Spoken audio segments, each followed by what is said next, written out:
two major sectors of the market, the IT services sector and the consumer sector, are struggling. The IT services sector, as is well known, is struggling mainly because of the poor execution of the orders from the US. The US economy also is slowing down. Therefore, the orders from the US are not getting executed. It is getting on hold.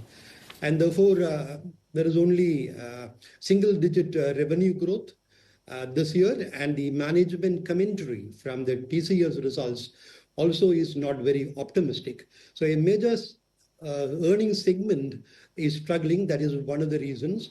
The second is consumption also has been weak after some 3 years of very impressive growth. Urban consumption has been particularly weak. We are witnessing green shoots of consumption revival in the last couple of months. Perhaps it may sustain, but then a sharp recovery in consumption is not expected in the first 2 quarters of this financial year. We expect a recovery from the second half of this financial year onwards. VK, I'm surprised to hear you say that consumption is struggling when we have a very strong rural economy segment that's benefited from the favourable monsoon rains. Farm incomes have been rising. Yes, it is in question if there is a trade deal with the US that allows for greater US market access on farm goods. But we also have other positive themes around the consumer, that is quick commerce, the premiumization of the consumer. I fail to see why the consumer sector is in so much trouble. So just help me out there. Well, segments of consumption like the quick commerce, as you mentioned, all the premium segments are doing well, not just in retail, quick commerce, but also in segments of automobiles. There is a vibrant activity. And also in premium hotels, they are doing well. But in FMCG, fast-moving consumer goods, the volume growth has been tepid for more than 2 years from now. Because we are witnessing some pickup there, and the positive effect of good monsoons will take perhaps 1 more quarter to show results. Yes. Premium consumption is doing well. So broadly speaking, domestic consumption themes, sectors driven by domestic consumption, not only this, but also segments like telecom, aviation, premium hotels, as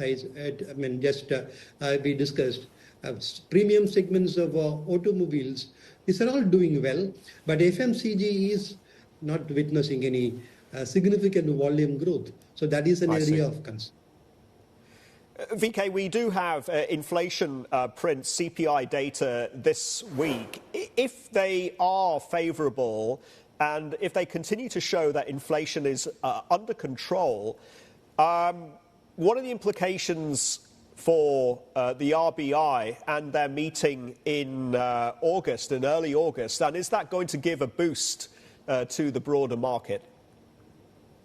Well, the RBI, the Monetary Policy Committee, has already front-loaded the rate cuts. They have already cut the rates by 100 basis points in this rate-cutting cycle. And they even declined a 100 basis point cut in cash reserve ratio, which was not expected by the market. So we are having a very dovish monetary policy, and that is mainly because of the inflation behaving. Last month in May, for example, the CPI inflation came at lower than expected, 2.82%. So RBI had anticipated this and front-loaded the rate cuts. So we are not expecting any further rate cuts from the RBI, particularly in August. So VK, just put this all together and let's just get back to allocation and the playbook for fiscal second quarter and beyond. You're expecting a recovery in earnings. Are we going to see that recovery take place in the FMCG sector? And on a sector level, how then as investors should we approach retail and consumption?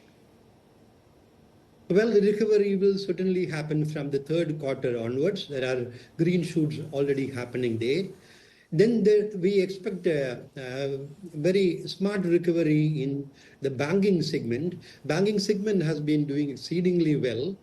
Earnings growth has been impressive, and there is valuation comfort also in the banking stocks. Market is not very fairly valued now. We feel that the market is a little bit not, I would say, overvalued, but then valuations are higher than historical averages, elevated valuations, particularly in the broader market. Yes. But in financials, particularly in the banking stocks, the valuations are very fair. But in the first quarter and the second quarter results, banking stocks are not expected to do very well because there will be a compression in margins because of the rate cuts which have already been implemented. But the positive effects of the cut in cash reserve ratio will start flowing in from the third quarter onwards. Therefore, any dip in the banking stocks would be an opportunity to buy. That is one segment which is valued, fairly valued, I would say even attractively valued in the market, which is otherwise having elevated valuations.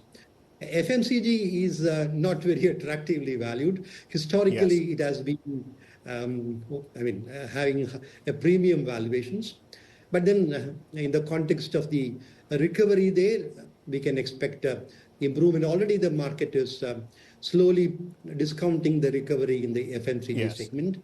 The other domestic consumption themes that I said earlier, particularly telecom, aviation, and hotels, and also construction to a large extent, are expected to do well. I'm glad you mentioned that, VK. So a debutant like travel food services that is highly leveraged towards the entire hospitality and the travel and tourism theme in India, which is holding up quite well to all intents and purposes. Is that an area? Is that a name that you like? Yes, that is an area which we like, and that also is a name that we like. But then, as I said, in IPOs, the concern now is valuations.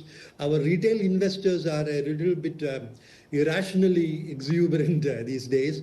Therefore, they are just buying all the IPOs irrespective of valuations.